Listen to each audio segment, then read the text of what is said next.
un poco a Jorge, que Jorge no lo sabe. Bueno, ¿se lo explicas tú? ¿Quién se lo quiere explicar? Yo. A ver, Natalia, explícaselo tú. Que todos los días hacemos como mindfulness, ¿vale? Que es... ¿Qué significa mindfulness? A ver, no sé qué significa, Pero Yo lo sé. Significa concentrar la mente plena en un movimiento interior, el cual normalmente no nos damos cuenta de. ¿Y para qué lo hacemos? ¿Qué diríais? Mantener la mente tranquila.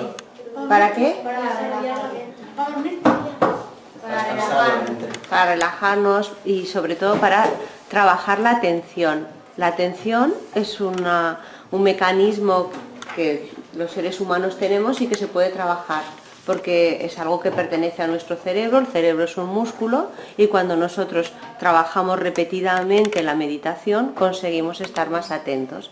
Entonces todos los días empezamos con esta especie de rutina, no solo las clases de lectura, el plan de lectura, sino también las clases de castellano, pero eso es otro tema. Antes de empezar, leen cada día. Entonces, ¿os ponéis en la postura para que él os vea?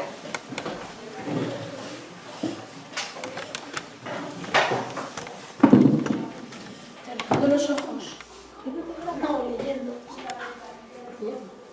Leyendo. No, con mindfulness primero, luego lectura. Ojos cerrados. Pies bien estirados dentro del calzado, espalda recta sin estar erguida, cabeza alta y empezáis a poner vuestra atención en la respiración